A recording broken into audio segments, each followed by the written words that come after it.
The finger pointing began immediately after Tesla Motors announced it would build its battery gigafactory in Nevada.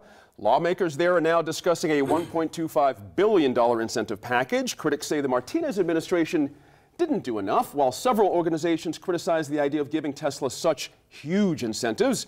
Meanwhile, the economy continues to struggle here. This week, the president of the New Mexico Institute of Mining and Technology, known as New Mexico Tech, of course, told a higher education conference this week that 70% of his grads are forced to leave the state to find jobs.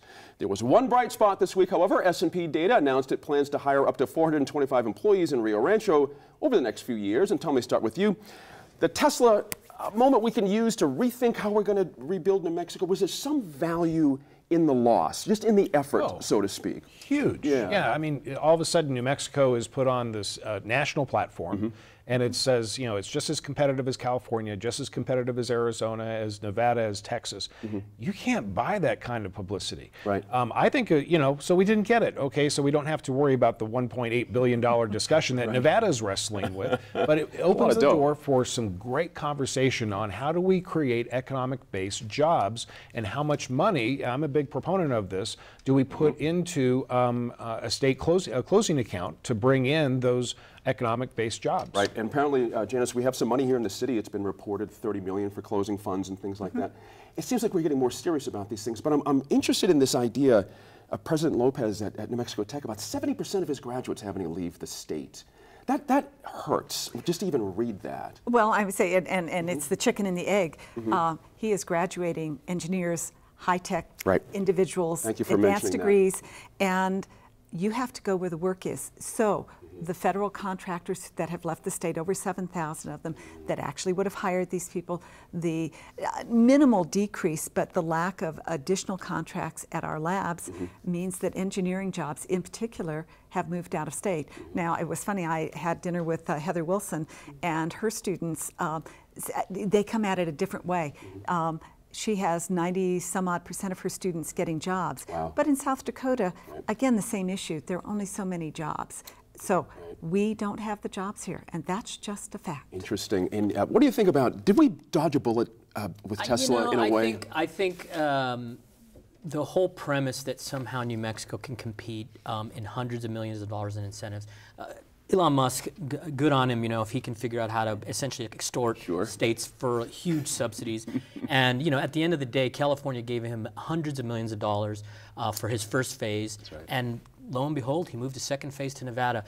There's some big differences between us and these states. I don't think we were ever really in the game. It was a great PR move, but we don't have that kind of money. We can't even raise $150 million to invest in early childhood despite having a $16 billion permanent fund. So anybody who really believes that we really could have lured them but for some political machinations, I think is delusional. What we need to be talking about is how do you support the next Elon Musk? How do you support you know, I have a niece who went to New Mexico Tech who's doing fine. She's in the States. She's a very bright engineer. She's got some great ideas. How do we help them start their own technology firms here so that they can grow an economy? There's a great line from an economic developer who says, you know, do you want to raise horses or do you want to steal horses? And I think we need to be raising more horses instead of trying to compete with the likes of California for $300–400 million incentive packages.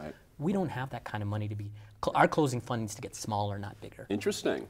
Laura, what do you think? We're losing grads, we're losing jobs. However, to Eric's point, he wouldn't be alone on this, is growing the onesie-twosies that we tend to dismiss here early on. We need to support these folks, don't we?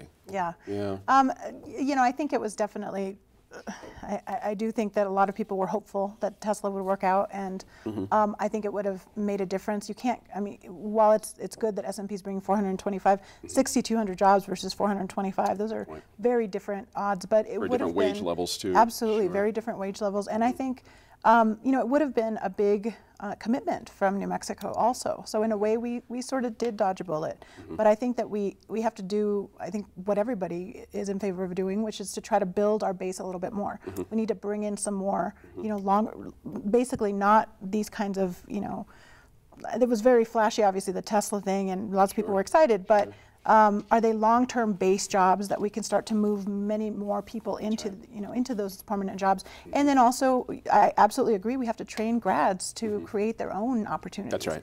Because you're not always going to come out and be able to have a job. You know, this idea that you come out and you start a job full-time benefits, great long-term, that's a thing of the past. Got to throw a plug in for Innovate ABQ and other things that are going on around town, by the way, that is trying to address this problem. So we're getting a little traction on this. Now, thank you all for being here. Head to our website where we go on the clock, starting off by marking the 13th anniversary of the tragic events of 9/11. And as always, all of us here at New Mexico in Focus appreciate your time and your effort to stay informed and engaged.